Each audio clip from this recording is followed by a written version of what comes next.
So I'm here today with Deborah, and she is the COO of RAMB, the association in Miami, Greater Association of Realtors in Miami.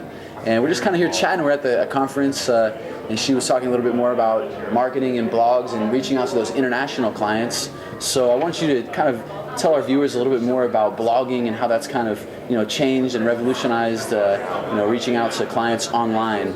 Maybe you can talk a little bit about that. I think blogging is just, quite frankly, one of the most incredible changes available to real estate agents, and especially those interested in the international marketplace, because it allows them an opportunity to have a direct conversation. And that's the unique thing about blogging. It is a one-on-one conversation with the public for realtors about thetheir marketplace and what in particular is going on. As I mentioned in the program that we had earlier, realtors don't market the whole United States. There's no way that I could know what's going on here in Orlando and really advise a client properly. But I know my marketplace. Mm-hmm. And if someone were to say to me, why should I buy a home in Coral Gables? Why should I move to Coral Gables? Or if a foreign national said to me, what are the areas I should look for if I want this type of home? I can tell them Coral Gables. But I may not have that face-to-face conversation, so I want to have the blog do it for me. And it's my opportunity as a realtor to tell the whole world and those individuals what's so great about my marketplace and to set me apart as the expert. And as those readers go onto my website or go onto my blog, because they're one and the same, they feel like they're getting to know me at the same time. So I'm starting to build that relationship.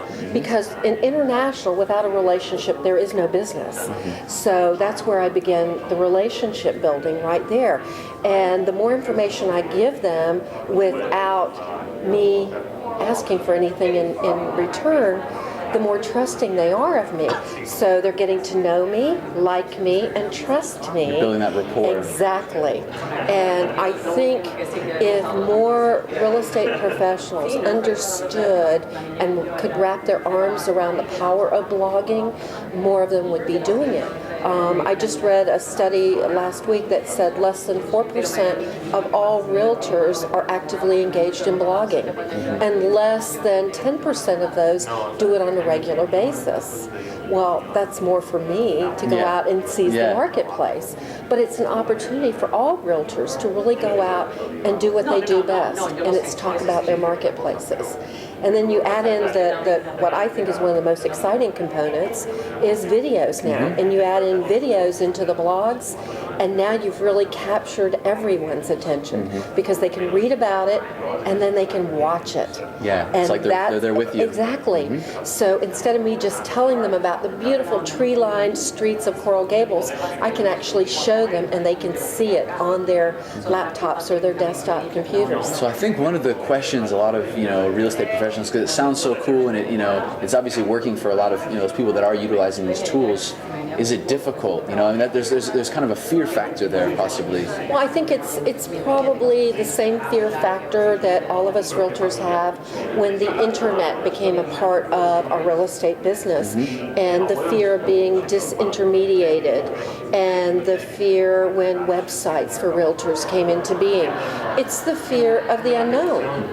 But you know what? When I was 16, I had a fear of a car and the unknown. But boy, I really wanted to drive, and I wanted to be in control of my life. So I figured out, I was going to learn to drive. So it's the same thing. I had a fear originally of the internet, a fear of websites, fear of blogs, and you just have to conquer it. Because if you want a piece of the market, that is a piece of the marketplace today. One more quick question for you. Hablamos un poco en español. You speak Spanish? Yo entiendo todo, pero no hablo mucho. Estoy aprendiendo en clase. Okay, that's good. What do you think the opportunities? What do you think the opportunities are to market out to the market to the Latino population, online in Spanish, providing information, resources in Espanol? What kind of opportunities do you think present itself there? Are people doing it from what you've seen? I think it's huge.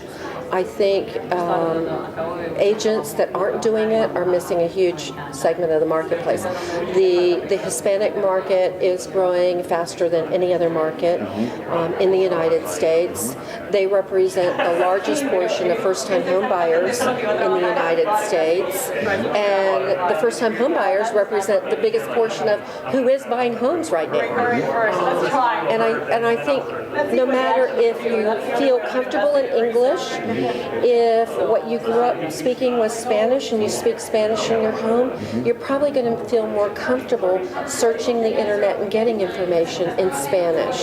So I think the opportunity exists for those agents who are bilingual and who feel very, very comfortable speaking both languages to really seize an opportunity.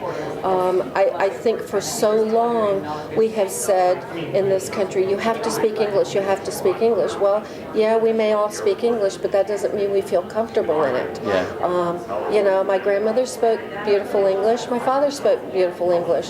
What did they speak when they were home and they spoke to us kids? They spoke Spanish. Yeah. And they felt comfortable in it. And they wanted to do business with someone that they felt comfortable with. Yeah. And to create that relationship, to create that trust and that caring, you sometimes have to speak the language. And I don't mean just the physical language of Spanish. I mean the whole, embracing the whole culture of Hispanics. Well, fantastic. Well, I want to thank you for being with us. You guys are doing great things over there with the association, and it's a pleasure for us to. It's been my pleasure. Okay. All right. Thank you. All right. Take care.